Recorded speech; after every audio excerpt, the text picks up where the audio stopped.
Hi everyone, my name is Jakub Staroń. This is the next episode of MedChem Essentials, scientific seminars devoted to medicinal chemistry. Today we continue talking about volume of distribution. However, this time we'll focus on more practical aspects of this concept. So volume of distribution is the last topic of the second chapter. On the second presentation, we'll talk a little bit about half-life, and then we'll move to the first chapter.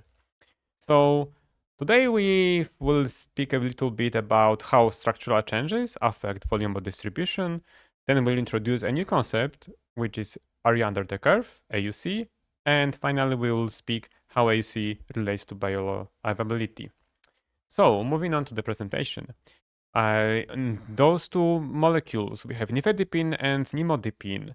Both are neutral molecules, comparatively lipophilic, comparative by volume of distribution, and very similar half-life.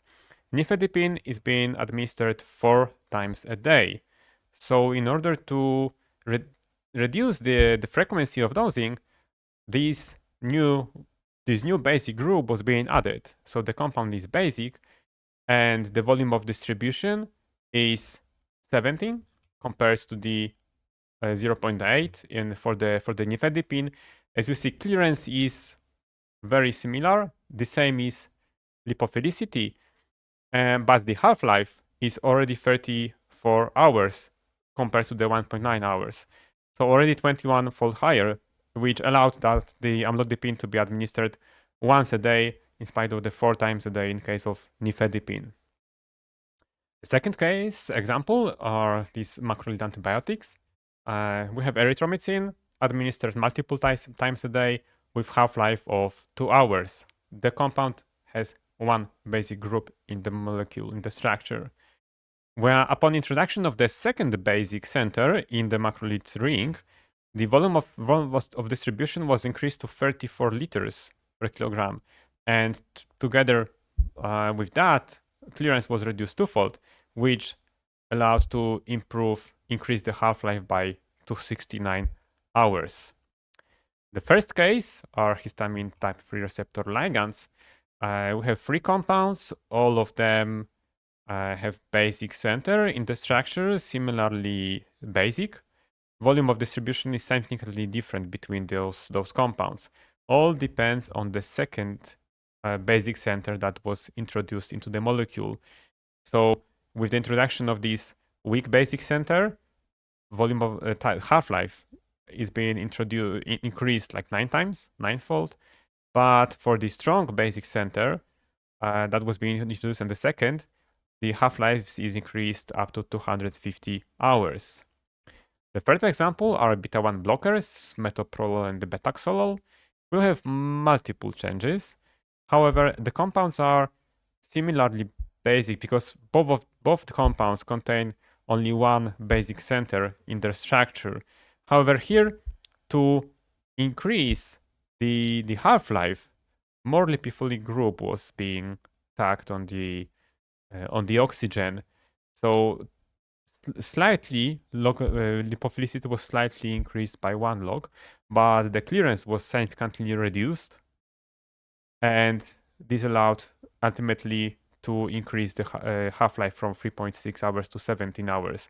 So this multi-parallel, and sometimes we just cannot modify the basic center because it is how it is required for the biological activity, and the second basic center would not be tolerated and would reduce the biological activity. And so in those cases, we can play a little bit with lipophilicity also, or play with the clearance, which will ultimately affect the half-life by its increase. Now let's move to the area under the curve, AUC. This is a new concept. It's relevant for a single extravascular dose. So where the drug is being administered by injection, and then concentration of the drug is being measured at each interval time, let's say here, like each couple hours. After administration, the compound is being absorbed, just maximum concentration, and then slowly degrades. So area under the curve will be the sum of all individual areas in each given interval of time. This is AUC is especially important during the preclinical studies, during clinical studies, also lead up to optimization stage, where we want to measure the kinetic properties of the drug in the living organism, because then AUC allows us to calculate clearance. From this equation, we know the dose, we know how much of the drug we administered. AUC we calculated from the plot, and the clearance then is easily calculated. So once clearance is known, we can triage the compounds, we can compare different clinical candidates, which one produces for us highest exposure, because AUC sometimes is being termed as exposure, which means how much of the drug or how much the subject is being exposed to the drug. So in more detail, paraphrasing this, AUC is a measure of how much of the drug reaches a person's bloodstream in each period after dose is given. It is very useful to determine the dosing frequency and identify potential drug-drug interactions. As I mentioned before, after the drug was being administered, first we have the absorption phase, where the concentration of the drug increases. Once it reaches highest concentration, this is the Cmax, it starts to drop, and once it reaches the half maximum concentration, this is the half-life, the time required to reduce the concentration up to the half maximum, and the final point is the lowest measurable concentration of the drug, C mean. So the overall drug exposure, this is the AUC. If we introduce two drugs into the organism, we can see the changes. We can study the changes of AUC of the exposure between those two experiments, a single drug and a drug combined with another one.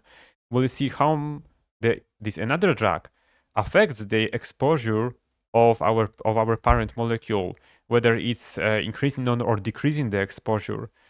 This is especially relevant to study because some drugs very strongly, for example, reduce the metabolism of another drugs, which can lead to overdose. Now let's move on to the bioavailability. It refers to the fraction of the drug that is being absorbed systematically from by administration of the dose. So we have two approaches. First with absolute. So here we compare the amount of the drug when it is administered by a non-intravenous form, which may be oral tablet, subcutaneous, inhaled, like any form that the drug will be administered by the patients, eventually by the patients during the clinical practice. And this is being compared to the intravenous administration. So we assume that for the intravenous administration, we have 100% bioavailability. So we can compare what is the fraction of the drug present in the bloodstream after this non-intravenous administration, which for us is a bioavailability. And the final is the relative. Here we compare bioavailability between two dosage forms. Let's say we want to decide on optimize the dosage form, whether, for example, this will be a tablet or the gel tablet. So which one will give us better exposure? Which one will allow us to achieve higher concentration of the drug in the bloodstream? So that's it for today. Thank you very much for your attention and see you next time. Bye bye.